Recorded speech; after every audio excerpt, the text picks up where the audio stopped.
আসসালামু আলাইকুম এভরিওয়ান। আপনারা সবাই কেমন আছেন? আলহামদুলিল্লাহ আমি ভালো আছি। আজকের মতো উর্মিস ডেইলি ভ্লগে আপনাদের সাথে অনেক দিন পরে আমি আজকে ভিডিও শেয়ার করব।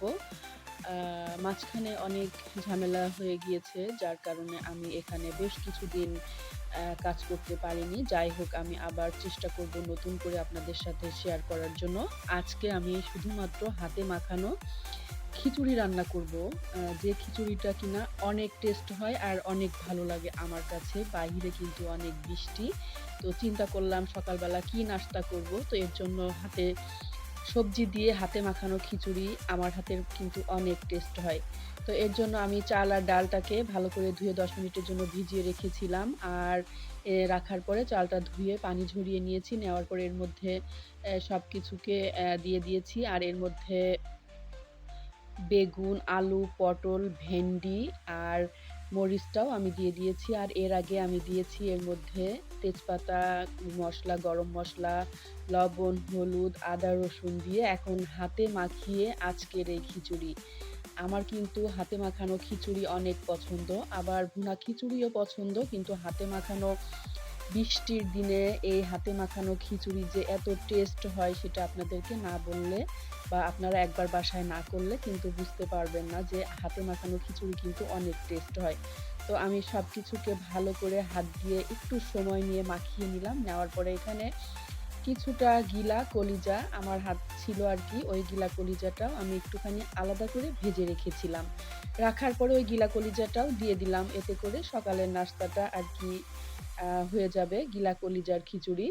তো আ মাখিয়ে নিয়েছি। নেওয়ার পরে এর মধ্যে দিয়ে দিচ্ছি প্রায় ৩ কাপের মতো পানি। যেহেতু আমি এখানে চাল দিয়েছি আ ১/২ কাপ চাল আর ১/২ কাপ ডাল দিয়ে খিচুড়িটা রান্না করব। যেহেতু এসব সবজি দিয়ে পানি আসবে, তো এর জন্য পানির পরিমাণটা আমি এখানে প্রায় ২.৫ কাপের মতো দিয়েছি। আর পানিটা দেওয়ার পরে এখন চুলার আঁচটা জ্বালিয়ে দিয়েছি। দেওয়ার পরে এখন ঢাকনা দিয়ে ঢেকে রেখে দিচ্ছি।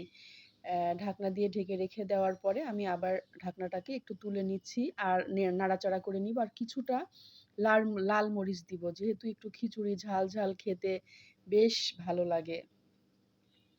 মরিচটা দিলাম, দেওয়ার পরে মানে মরিচটা খাওয়ার সময় একটু হাতে মাখিয়ে খেতে হবে। খুব বেশি কিন্তু ভালো লাগে। আপনারা কে কতটা ঝাল পছন্দ করেন জানি না। যাই হোক, খিচুড়িটা আমি আবারও তুলে নিলাম। নেওয়ার পরে এখন একটু পানি আছে মনে হচ্ছে।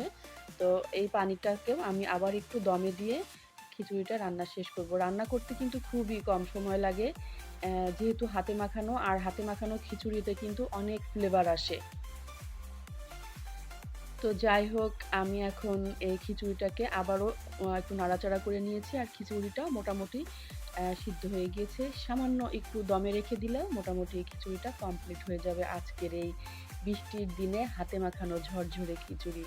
আশা করি খুব বেশি আপনাদের কাছে ভালো লাগবে। আপনারা বাসায় ট্রাই করে দেখবেন যে এই ধরনের খিচুড়ি খেতে খুবই ভালো লাগে আর খুবই কম সময়ে কিন্তু রান্না করা যায়। আমি ঢাকনা দিয়ে একটু দমে দিয়ে দিচ্ছি।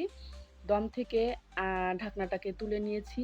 আর এই যে আপনাদেরকে দেখিয়ে দিচ্ছি এখন আজকের এই হাতে মাখানো সকালে অবশ্য প্রচুর বৃষ্টি হয়েছে যখন আমি ভিডিওটা মেক করছি। ঠিক তার পরের দিন যেমন গতকালকে প্রচুর বৃষ্টি হয়েছে ভোরবেলা।